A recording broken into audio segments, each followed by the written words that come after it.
વિજ્ઞાનની બોર્ડ પરીક્ષા જેવી નજીક આવે ને એટલે મનમાં એક ધ્રાસકો પડે. તૈયારી તો એકદમ જોરદાર કરી હોય, પણ પેપરમાં બધું યાદ આવશે કે નહીં? જેવું આવડે છે એવું બરાબર લખાશે કે નહીં? આ બધા સવાલો મનમાં ઘૂમતા જ રહે છે. તો ચાલો આજે આપણે આ જ ડરને દૂર કરવાની એકદમ પાક્કી રીત શોધી કાઢીએ. આ છે ચિંતુ, અને કદાચ એ આપણા બધા જેવો જ છે.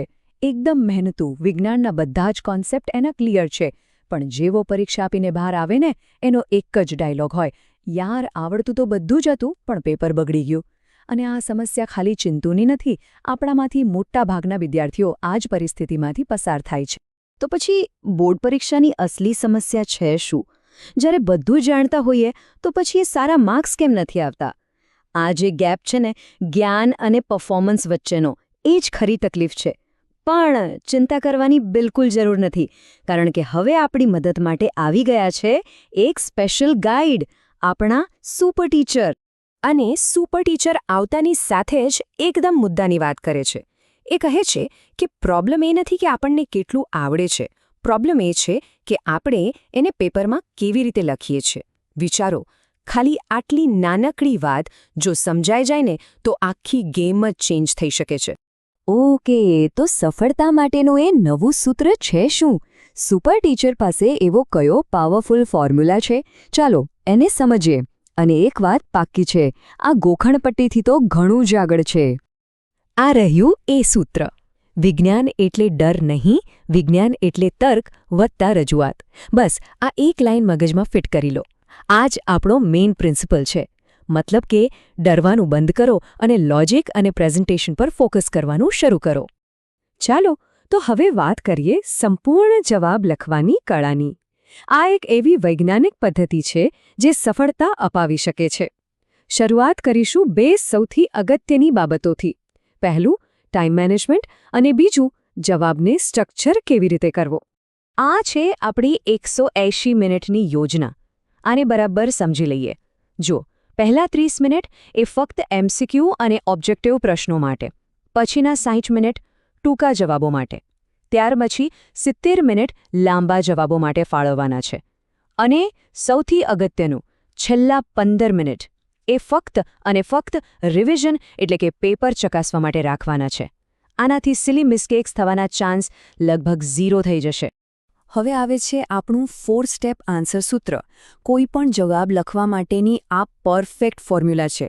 સ્ટેપ 1, સૌથી પહેલાં મેઇન પોઈન્ટ લખી નાખો. સ્ટેપ 2, એ પોઈન્ટને ટૂંકમાં સમજાવી દો. સ્ટેપ 3, જો શક્ય હોય તો એકદમ ચોખ્ખી ડાયાગ્રામ દોરો. અને સ્ટેપ 4, જે પણ અગત્યના સાયન્ટિફિક શબ્દો છે એને અંડરલાઇન કરી દો. બસ આટલું સિમ્પલ છે. હવે જુઓ આ તફાવત કેટલો મોટો છે. એક બાજુ છે ખોટી રીત, એક લાંબો ગૂંચવાડાભર્યો પેરેગ્રાફ જેમાં ક્યાં શું લખ્યું છે શોધવું પડે. અને બીજી બાજુ છે આપણી સાચી રીત, એ જ 4 સ્ટેપ સૂત્રનો ઉપયોગ કરીને લખેલો જવાબ.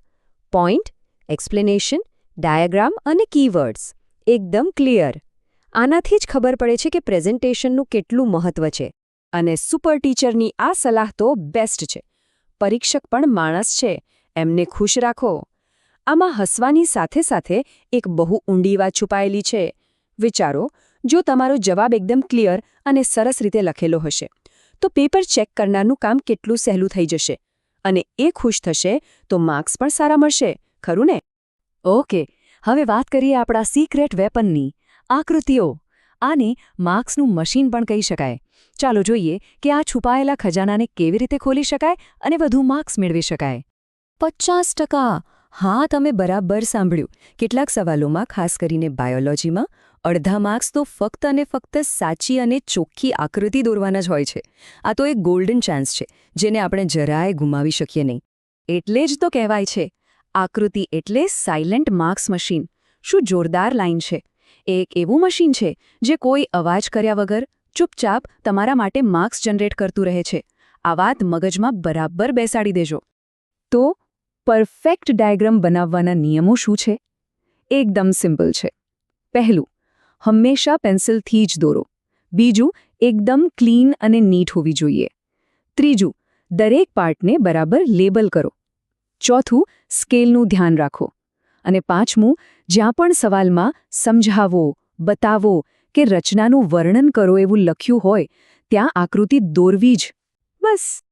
ચાલો હવે આપણે સીધા પરીક્ષા હોલની અંદર પહોંચી જઈએ. ત્યાંની સ્ટ્રેટેજી શું હોવી જોઈએ? અહીં આપણે બેસ્ટ પરફોર્મન્સ માટેના કેટલાક પ્રેક્ટિકલ સ્ટેપ્સ જોઈશું. જો પેપરમાં કોઈ પ્રયોગ એટલે કે એક્સપેરિમેન્ટ વિશે લખવાનું આવે તો આ 5 પોઈન્ટ્સનું ફોર્મેટ ક્યારે ભૂલતા નહીં.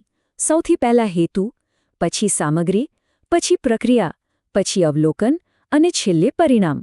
આ 5 સ્ટેપ્સમાં જવાબ લખશો તો પૂરા માર્ક્સ પાક્કા સમજો. હવે એક બહુ જ કોમન ભૂલ જે મોટાભાગના સ્ટુડન્ટ્સ કરે છે, ફિઝિક્સ કે કેમેસ્ટ્રીના દાખલા ગણતી વખતે જ્યારે ફોર્મ્યુલાનો ઉપયોગ કરો ત્યારે ફાઇનલ આન્સર સાથે એનું યુનિટ લખવાનું ક્યારેય ન ભૂલતા. યાદ રાખો, યુનિટ નહીં તો માર્ક્સ પણ અધૂરા જ મળશે. અને આ છે પરીક્ષા હોલ માટેનું ફાઇનલ ચેકલિસ્ટ. શું કરવું? પહેલા પેપર શાંતિથી વાંચો. જે સવાલ આવડતા હોય એ પહેલાં લખો, પ્રશ્ન નંબર બરાબર લખો અને શાંત રહો. શું નથી કરવાનું? વારંવાર પેન ન બદલો, એક પણ સવાલ છોડવાનો નથી અને છેલ્લા 15 મિનિટમાં પેપર ચેક કરવાનું તો ભૂલવાનું જ નથી. તો આપણે ક્યાંથી શરૂ કર્યું હતું અને ક્યાં પહોંચ્યા? ડરથી શરૂ કરીને પૂરા માર્ક્સ સુધી. આ એક ટ્રાન્સફોર્મેશનની સ્ટોરી છે. જેમ ચિંતુના ડરનું આત્મવિશ્વાસમાં રૂપાંતર થયું એમ આપણું પણ થઈ શકે છે. આપણી આખી ચર્ચાનો સાર આ એક વાક્યમાં છે. જ્યારે લોજિક અને પ્રેઝન્ટેશન એટલે કે તર્ક અને રજૂઆત એક સાથે મળે છે ત્યારે આપણું જ્ઞાન ફક્ત જ્ઞાન નથી રહેતું, એ માર્ક્સમાં પરિવર્તિત થઈ જાય છે. આપણે જે બધી ટિપ્સ જોઈ એ આ જ પરિવર્તન લાવવા માટે છે. અને અંતમાં સુપર ટીચરનો આ પાવરફુલ મેસેજ હંમેશા યાદ રાખજો.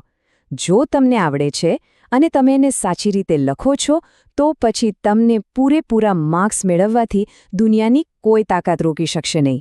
આનાથી મોટો કોન્ફિડન્સ બૂસ્ટર બીજો કયો હોઈ શકે? તો સવાલ હવે એ છે કે શું આપ સૌ પોતાની સફળતાની કહાણી લખવા માટે તૈયાર છો? આ બધી ટિપ્સ અને ટેકનિક સાથે હવે ડરવાનો સમય ગયો. હવે તો પરીક્ષામાં ધમાલ મચાવવાનો સમય છે. સૌને પરીક્ષા માટે ખૂબ ખૂબ શુભેચ્છાઓ.